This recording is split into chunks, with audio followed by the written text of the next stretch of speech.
جس کو آپ کی کمی محسوس نہ ہو تو یقین مانیں کہ وہ آپ کی موجودگی کو بھی محسوس نہیں کرتا۔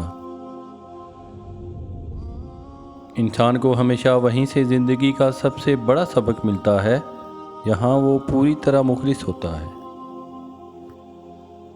کسی کو پسند آنا بہت آسان ہے، ہمیشہ اس کی پسند رہنا مشکل ہے۔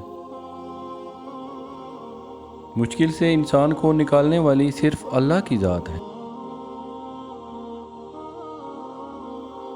میرے پاس خاموشی کے سوا کوئی حل نہیں، میں بات کرتا ہوں تو بات بگڑ جاتی ہے۔ کوشش کرو کہ سب کچھ ٹوٹ جائے، پر وہ مان نہ ٹوٹے جو کسی بہت اپنے نے اس سے زیادہ آپ پر کیا ہو۔ میں نے پا کر بھی سیکھا، کھو کے بھی سیکھا، رو کے بھی سیکھا، مگر زندگی وہی جی سکتا ہے جس نے اکیلے جینا سیکھ لیا۔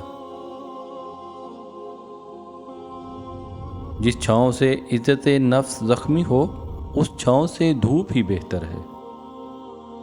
طنز وہ تیر ہے جو شہد میں بھگو کر بھی مارا جائے تب بھی اس کی کڑواہٹ اور چبھن کم نہیں ہوتی۔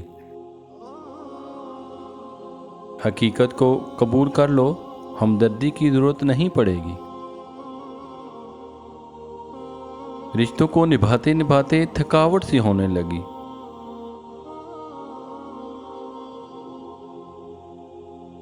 دوستی کا رشتہ نہ ہوتا تو انسان کبھی یقین نہ کرتا کہ اجنبی لوگ اپنوں سے بھی زیادہ پیارے ہوتے۔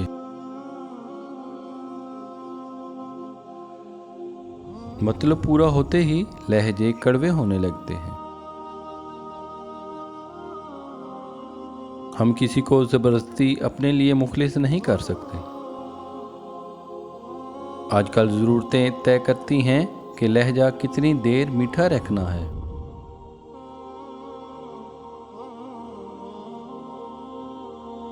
موت صدقہ ہے زندگی کا اور اس نے ایک دن اتر ہی جانا ہے۔ ناخوشگوار چیزوں کی خوشگوار طریقے سے قبول کرنے کا نام ہی زندگی ہے۔ لفظوں کا استعمال حفاظت سے کرنا چاہیے، یہ ہماری پرورش کا بہترین ثبوت ہوتے ہیں۔ زندگی کے آدھے غم انسان دوسروں سے غلط توقعات کر کے خریدتا ہے۔ مطلب نہ ہو تو لوگ عزت کرنا بھی بھول جاتے ہیں۔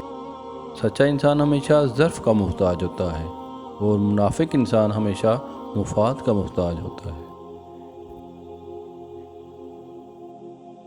انسان پریشانیوں کی گنتی کرنے کا ماہر ہے لیکن نعمتوں کا حساب کرنا بھول جاتا ہے۔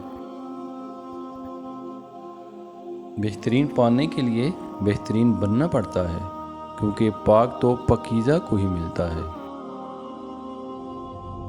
مسکراہٹیں جھوٹی بھی ہو سکتی ہیں، انسان کو دیکھنا نہیں سمجھنا سیکھو۔ انسان دو صورتوں میں بدلتا ہے، اس کا شعور بڑھ جائے یا اس کا دل ٹوٹ جائے۔ بعض رشتے ہماری برداشت کی وجہ سے قائم رہتے ہیں اور ایسے رشتے اس وقت تک قائم رہتے ہیں جب تک ہمارے اندر برداشت کی طاقت موجود ہوتی ہے۔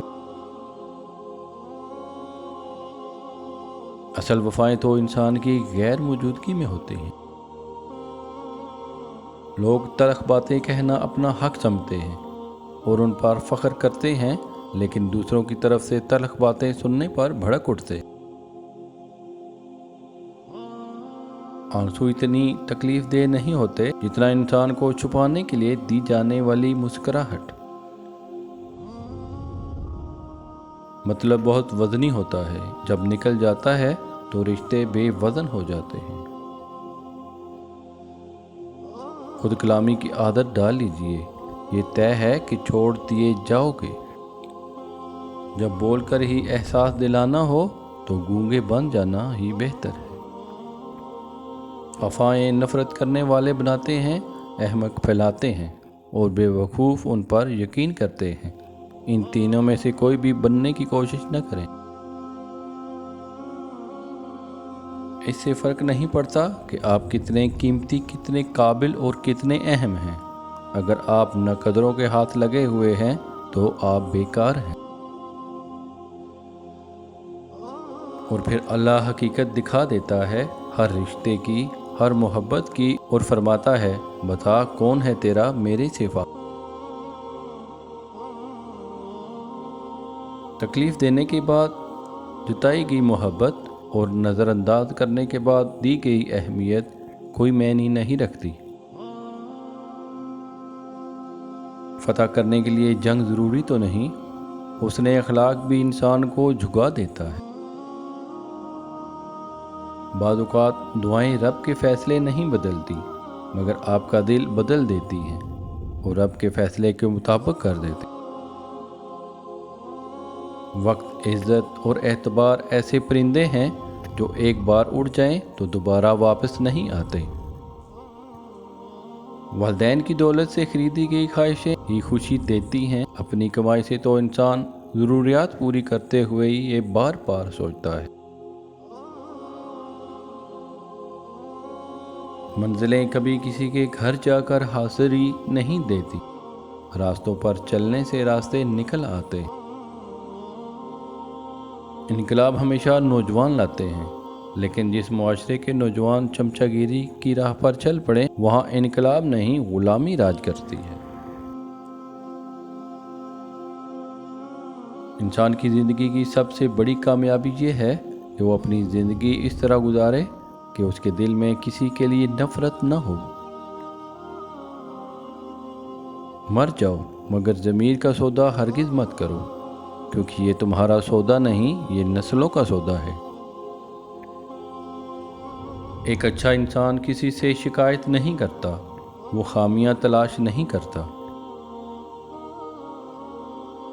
غور و فکر کرو اور خود کو مکمل بنانے کی کوشش کرو تاکہ دوسروں کا کمال تمہیں غمگین نہ کرے۔ تم جو دیتے ہو وہ تم نہیں دیتے، تمہیں تو دینے کی توفیق بھی تمہیں دینے والا دیتا ہے۔ خاموشی سمندر ہے اور گفتگو نہر کی طرح۔ تجھے سمندر تلاش کر رہا ہے تو نہر کی تلاش نہ کر۔ لوگوں کو جانچنے کا کام تم نے سنبھال لیا، حالانکہ اعمال تولنے والا ترازو تو کہیں اور ہے۔ نگاہ کا عادل وہ ہے جسے دوسرے کی بیٹی بھی اپنی بیٹی نظر آئے۔ جیسا سلوک تو مخلوق خدا سے کرے گا ویسا ہی سلوک خدا تیرے ساتھ کرے گا۔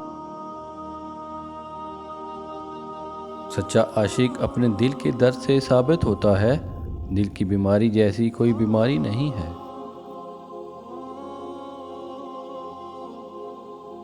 ایسے دیکھو جیسے تم ہو یا ایسے رہو جیسے تم دکھتے ہو۔ تعریف کرنا اور کروانا بھی ایک قسم کا شرک کی مانند ہے، کیونکہ سب تعریفوں کا مالک اللہ ہے اور سب تعریفیں اسی کے لیے ہیں۔